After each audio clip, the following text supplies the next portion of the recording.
하나님 말씀 창세기 2장입니다. 창세기 2장 1절에서 끝절까지 말씀 교독합니다. 1절 말씀 제가 먼저 받들어 봉독드립니다.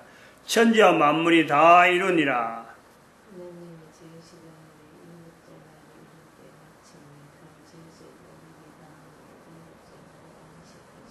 하나님이 일곱 자녀를 복주사 거룩하게 하셨으니 이는 하나님이 그 창조하시며 만드시던 모든 일을 마치시고 이날에 안식하셨음이더라.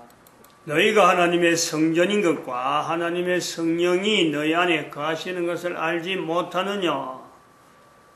모든 정사와 권세와 능력과 주관하는 자와 이 세상과 오는 세상을 일컫는 모든 이름 위에 뛰어나게 하시고 또 만물을 그 발 아래 복종하게 하시고 그를 만물 위에 교회의 머리로 주셨느니라.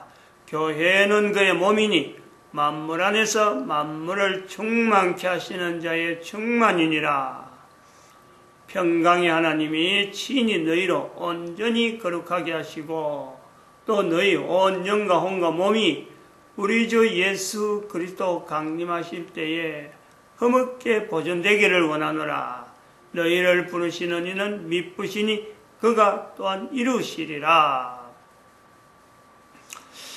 2012년을 우리가 국가역사 정체성을 말하는 교회, 국가역사 정체성의 대신 성경에 있는 말로 하면 임마누엘입니다. 임마누엘. 국가 단위의 국민들이 그 나라 역사에 나타나는 하나님이 함께 하심을 고백해 하는 교회가 나타낼 수 있는 말, 표현이 국가 역사 정체성이다 이렇게 보고 있습니다. 우리가 2000년이라는 이 세월을 두고 볼 때 교회라고 하는 이 말이 사도 바울에 의해서 표현되어지는 이 교회라는 말이 성경에 있었다. 성경에 있는 이 표현이 2000년이 지나면서 교회가 교회되는 현재의 분명한 교회는 어떤 것이 교회되어야 된다. 교회는 어떤 자세가 된다 하는 이 내용에는 2000년의 역사가 지났기 때문에 분명한 하나의 증거물이 되는 거죠. 2000년 역사가 증거물이란 말이에요. 그런데 교회가 성경에 표현한 참 2000년 역사 동안에 성경에 표현한 모든 만물 위에 또 예수님을 머리로 하는 또 예수님을 몸으로 하는 그런 교회의 모습으로 2000년간 지내왔느냐? 그건 또 분명히 아니다 할 수 있는 역사가 또 그걸 증거를 하는 거죠. 교회 이름을 가지고 인류사 전체의 악폐적 영향, 참 남겨서는 안 되는 그런 엄청난 일을 저질렀습니다. 교회가 교회 이름으로 저질렀어요. 교황제도는 590년부터 나타난 교황제도는 인류사에서 지금도 하고 있는 거예요. 1500년간 인류사에서 참 남겨서는 안 되는 그런 악행을 저지른 겁니다. 근데 그 악행이 교회가 그렇게 악행을 저지르고 난 다음에 나타난 말이 국가라는 말이에요. 국가. 교황제도에 의해서 교황제도의 반항이 되어서 나타난 것이 유엔제도입니다. 유엔기구입니다. 그 유엔기구에서 국가에 대한 정의를 나름대로 요구를 해온 거죠. 국가연합, 국제연합이다 하면서 처음에는 어설프게 시작했는데 이제는 전 세계에 있는 모든 국가들이 국제연합에 다 가입을 하는 그런 어떤 역사가 있는 거죠. 그래서 국제연합에서 나타내는 국가라고 할 때 국제연합이 인정하는 국가는 이런 요건이 있어야 된다 하면서 나타나는 것이 바로 3대 요건이죠. 3대 요건, 주권, 토지, 국민 이런 내용이 있는 거예요. 주권을 어떻게 행사하느냐, 토지는 어느 범위를 두고 있느냐, 그 다음에 국토죠. 국토라고 하는 그 토지, 그 다음에는 국가 역사, 또 주권, 방금 했는데, 토지, 국민, 국민, 또 소속에 있는 국민들은 어떤 사람을 범위를 하느냐, 어떤 사람들이 국민을 하느냐, 국민들이 그 소속해서 내가 국민이다, 그 나라 이런 사람들이 그 나라 국민이다 할 수 있는 그 어떤 국민들이 얼마나 있느냐, 그런 내용을 가지고 요건을 요구를 합니다. 그래서 그런 요건을 기록해놓은 문서를 우리는 헌법이라고 해요. 헌법. 그 나라의 유엔의 국가 단위로 가입을 할 수 있는 어떤 법률적인 어떤 문서죠. 법률적인 번호도 문서, 그걸 헌법이라. 헌법. 그리고 헌법 밑에, 헌법이 읽다 보니까 헌법 밑에 또 수많은 법률들이 나오는데 헌법하고 구분한다. 그래서 그것을 우리가 헌법재판소라고 별도로 두고 헌법에 대해서 다루는 것을 헌법재판소라 별도로 두는 거예요.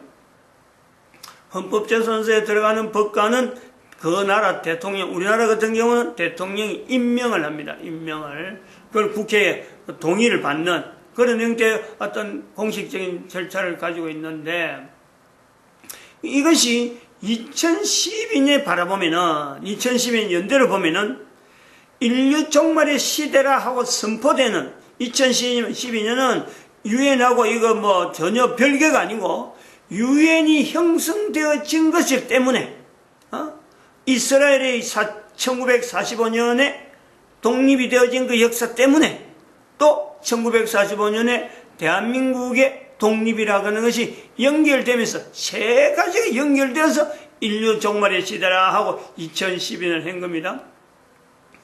근데 거기서 2012년을 우리가 지내오면서 국가 역사 정체성을 이야기하는 것은, 언어를 표현하는 것은 그냥 국가 역사가, 대한민국 국가 역사가 그냥 지내가서 아무런 것도 변함이 없이 과거나 지금이나 대한민국 역사가 그냥 흘러갔으면은, 흘러가는 흐름이 그냥 무난하게 했으면은 사실은 국가 역사 정체성이라는 말을 일부러 표현할 필요가 없는 거예요.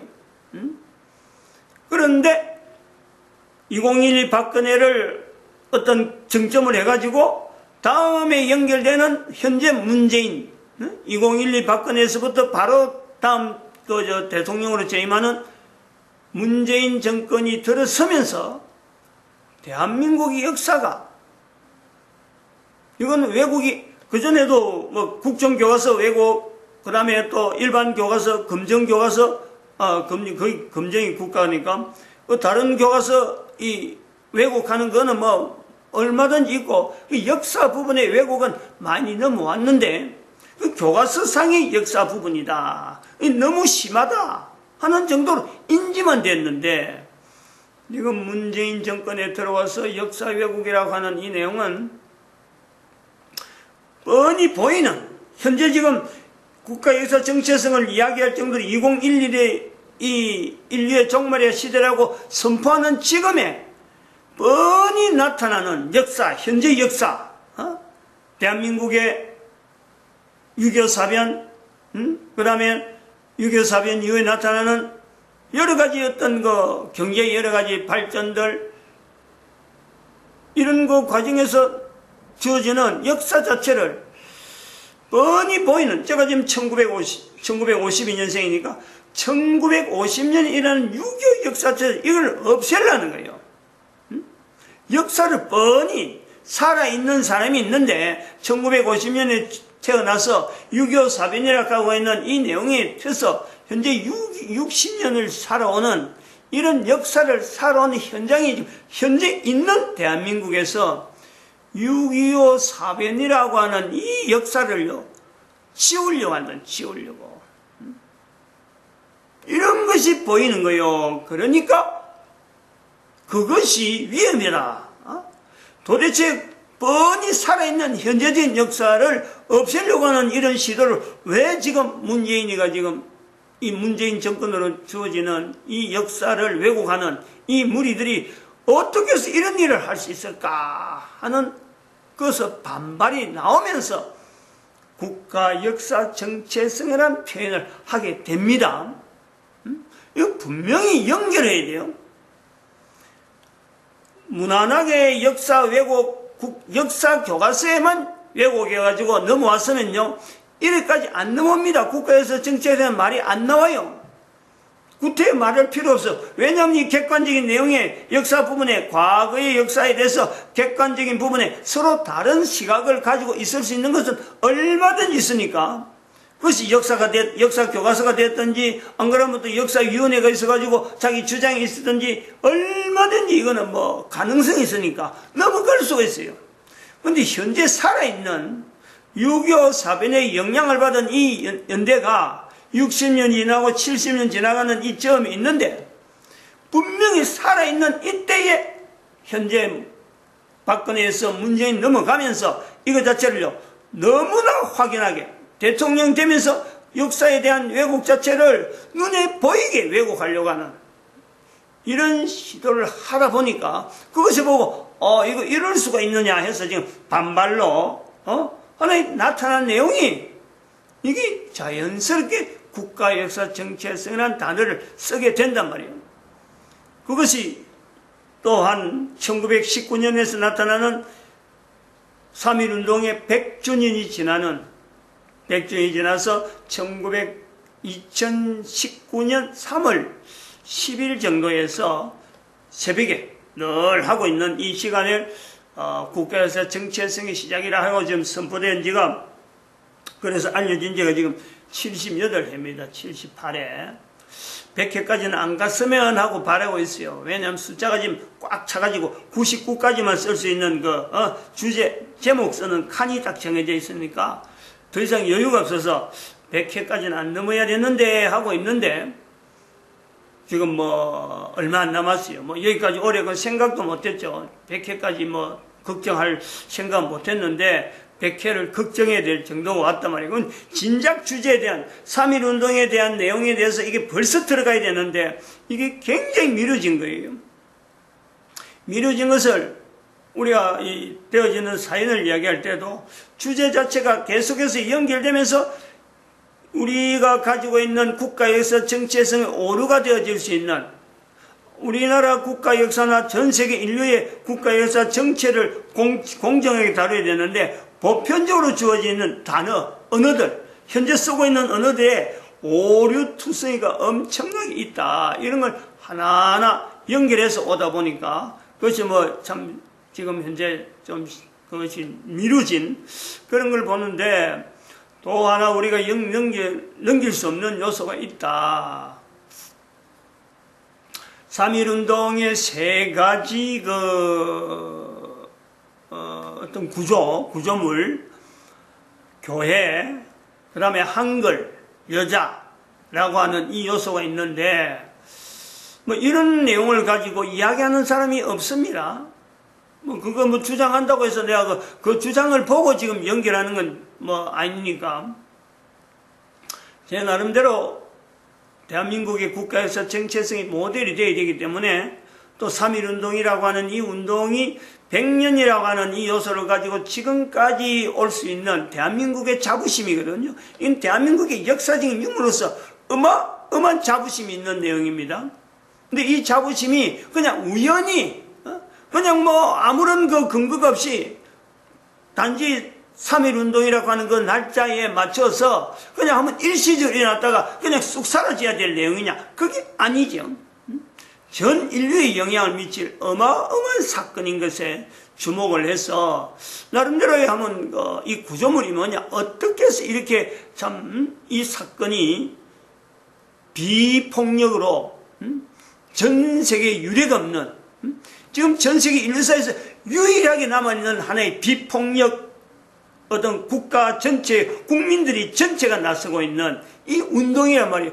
이런 일이 전 세계 어디라도 일부러 하려고 해도 못하는 이런 내용이 어떻게 대한민국에 일어났을까? 이게 전 세계 인류가 나름대로 의의를 줄 수 있는 그런 운동이 될 수 없느냐. 그래서 나름대로 찬찬히 살펴본 적 그 구조물에 교회라고 하는 위치가 있고, 그 다음에 한글이라고 하는 대한민국의 특이한 요소가 있고, 그 다음에 여자들의 위치가 있단 말이에요. 이 긍정적인 부분에 여자라고 하는 요소를 두고 있는데, 이건 1919년 3.1운동에서 100주년이 되는 지금 현재에 대한민국 역사에 또한 어둡게 만드는 다른 역사가 있는, 우리나라 역사를 지금 바꾸려고 하는 6.25 사변을 없애려고 하는 정권부터 시작해서 또 5.18 민주화운동이라고 하는 그 민주란 단어, 그것이 들어있으면서 또 한편으로는 민주노총이 있죠. 민주노총. 경제 부분에 대한민국에 이렇게 참 이 현재 위치에서 경제가 전 세계 가운데 나름대로 모델적인 위치가 있는데 이 경제 부분을 지금 현재 위해하는 위험 요소로 빠뜨리고 있는 분명한 어느 단체가 이게 민주노총인데, 노동운동이라고 하는 내용을 두고 지금 노동조합이 나오는 표현이 민주노총이란 말이에요.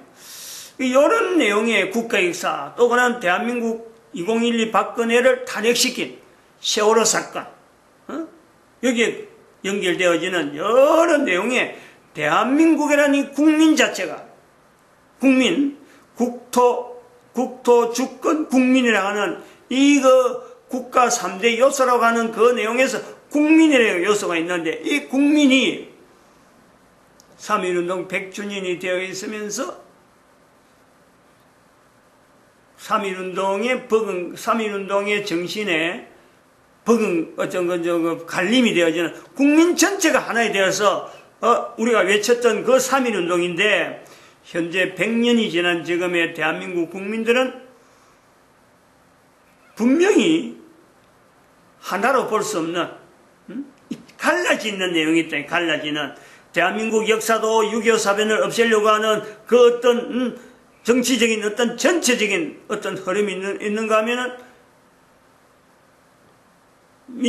노총도 그렇고, 그 다음에 사회운동이라고 하는 5.18 운동도 그렇고, 세월호 사건도 이거 전체가 국민을 잘라 나누고 국민 전체에는 동의하지 않는데 몇몇 사람들이 지금 이게 가입되어 있는, 지행하는 요소가 있다. 그런데 이 무리가 인서면은 대한민국의 국가에서 정체성을 인류의 모델로 하고자 하는 이 내용에는 분명히 이거는 성립이 안 되는, 될 수가 없는, 진행이 자체가 안 되는 거예요. 대한민국을 국가 모델로 해서 인류 전체에서 국가에서 정체성의 모델로서 역사를 보겠다 하는 이 내용에 특별히 교회도 여기에 개입이 되어서 교회에 출입하는 교회의 내용도 지금 이 전체가 치우친단 말이에요. 이게 표가 나는 것은 지금 현재 우리 교단 통합책이에요. 통합책이 지금 아주 위기적인 요소가 있다. 교회인데도 불구하고 분명히 대한민국의 교단 중에서는 상당히 그 힘이 있는 교단인데, 이 교단에 속해 있는 번연히 하나님을 중심해서 예배드리고 임마누엘이라고 하면 누구든지 좋아하고 속해 있는 모든 사람들이 야 대한민국 역사를 임마누엘로 하자 하고 하면은 다들 찬성할 수밖에 없는 위치에 있는 교회 안에 한 교회라고 하는, 또 한 교단이라고 하는 내용이 분명함에도 불구하고 이 교단이 국가에서 국민이 반으로 쪼개 있는 것 같은 현상이 그 교회 안에도 분명히 존재한다는 거예요. 그런 것을 뻔히 보고 있는 지금 현재 한 사람이, 목사 한 사람이 이걸 그냥 넘어갈 수 없는 문제다. 그리고 지금 여기서 문제라고 하는 이 내용은 앞으로 혼자서 문제가 아니고 두고 대한민국 역사를 두고 계속해서 국가 역사 정체성, 또 국가 역사를 나타내는 교과서, 또 민주활동을 하고 있는 나름대로 경제활동을 한다고 하는 이 여러 가지 내용의 기업인들, 법률가에서 그 기업이 바르게 되느냐 안 되느냐 하는 그 법률하는 사람들까지 전체로 봐도요, 대한민국은 보이지 않는 선이 쫙 끄여있는 요소가 있다.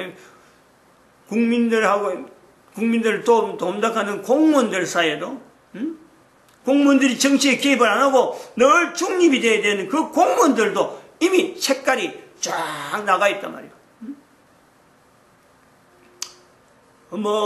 참 이거 일일이 개인적인 사례를 갖고 이야기하려고 하면 끝이 없어요.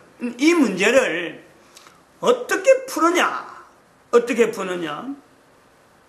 누구든지 풀어야 되는, 그걸 가지고 있을 때 어떻게 하면은 이 대한민국 국가가 역사를 하나님이 인도하신 것에 대해서 우리 국가의 역사가 분명히 있는데, 그 역사를 전 세계 가운데 하나의 모델로서 제시해서 전 인류에게 나름대로 했던 평강이라고 하는, 평강의 하나님이 하는 그 하나님의 평강의 하나님을 통해서 우리가 임마누엘을 적용할 수 있는 요소가 될 수 있는 방법이 뭐냐? 그걸 우리가 나름대로 어떤 그 답을 제시하고자 할 때요, 바로 거기에도 여자가 들어간다는, 여자가. 그래서 그 부분을 우리는 좀 주목을 시켜야 될 필요가 있다 봅니다. 우선 1919년에서 3.1운동에서 조금 지나서 1922년에 출생한 이희호 여자, 앞으로 이 여자는 대한민국 역사에 교과서나 이런 데는 다 나타날 거예요. 지금까지 과거에 쓰던 김한란 여사라든지, 김한란 여사도 우리가 역사 속에서 역사 인물로 분명히 여자입니다. 여자. 또 유관순 여자. 여자라고 하는 이 행보가요, 역사 교과서에 많이 나타나요, 우리나라의 역사에. 근데 그 반열에 이효란 여자의 이름은 분명히 들어있을 것이다. 우대가 이제 이걸 비교하라는 거예요. 지금 제가 이 자료를 남기는 거는.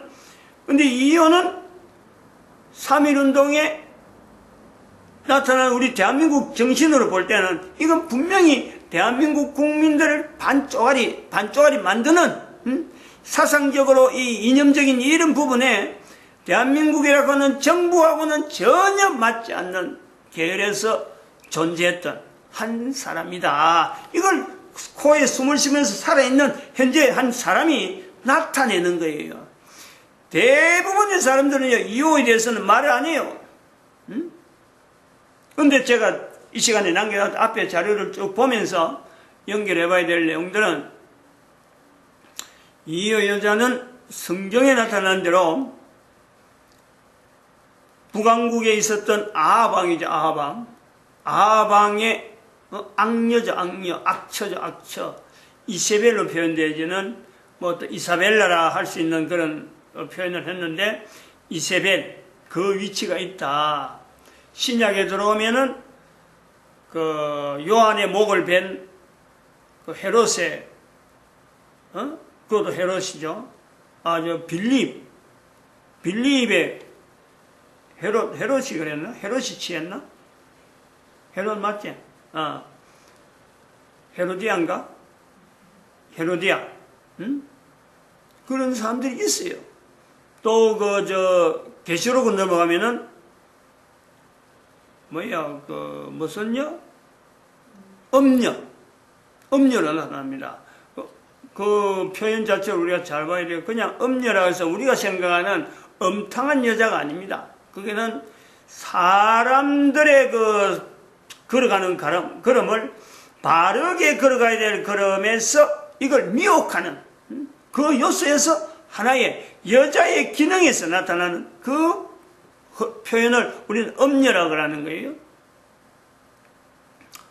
이호라고 하는 사람은 바로 그렇게 국민들이, 지금 현재 대한민국 국민들이 분명히 하나에 되어지고 하나를 하고, 그러고 대한민국 국민들이 하나님이 주시는 어떤 섭리 가운데, 전 세계 가운데, 인류 가운데 나타내야 될 걸음에서 바르게 걸어가야 될 수 있는 길로 가는 길을 지향을 하고 있는 그 부분이 있음에도 불구하고, 이열한 한 여자는 자기 남편을 앞세워가지고 행동은 남편이 하게 만들고 자기는 뒤에서 조정하는 악녀적인 위치, 이세벨, 헤로디아, 음녀, 요 자리가 분명히 주어지는, 590년부터 주어지는 교황이 교회란 이름을 사용한 것하고 똑같은 그런 위치가 있다. 그래서 그 가장 이시오, 그것도 이시오, 이세벨 같은 이시가 되는데, 이시라고 해서 그런 건 아니지만은, 가장 피해는 이희호의 그럼에서 가장 피해는요, 나중에 결과적으로 대한민국 국민 전체가 들어가겠지만은, 가족으로 보면은, 저는 그 사람도 김홍엽인가 그랬는데, 김홍엽이죠? 김홍엽인가? 같은 그 연대로, 지금 2019년에 초반에 죽었어요. 언제 죽은지 지금 하여튼 얼마 전에 죽었어요. 아버지 그 간첩 내란 사건에 그걸 다 덮어 쓴 거예요. 덮어 쓰고 결국은 뭐 고문해서 여러 가지 몸에 어려운 일을 당해갖고 그것 갖고 내내 뭐 참 고생하다가 결국은 금년에 죽었는데, 이거는 이용을 한 엄마도 그렇고 아버지도 그렇고 부모에 의해서 이용당한 아들이다, 그래 보는 거죠. 그렇게 봐야 바르게 그 가족관계를 볼 수 있다고 봅니다. 왜냐면은 그 이희호가 배로 난 자기 몸에 잉태해서 낳은 아들이 아니거든. 김홍업이라는 사람은 첫째 아들, 둘째 아들은 그 아버지가 다른, 아버지는 그 김대중인데 엄마가 다르죠. 그러니까 이희호가 이용할 대로 이용한, 그래서 결국은 같은 해에 아들을 먼저 보내고 자기가 참 죽게 되어지는 이런 내연이 있다. 이건 아마 후대 역사가들이 이걸 계속해서 다뤄야 됩니다. 이 소재를 근거로 해서 이희호가 얼마나 악한, 얼마나 대한민국 국민들 전체를 대상해서 악행을 저지른, 본인은요 이걸 몰라요. 얼마나 악행을 저지른지 몰라요. 왜냐하면 문재인의 운명인 것처럼 김대중의 운명인 같이 이희호의 운명으로 그냥 받아들여야 될 거예요.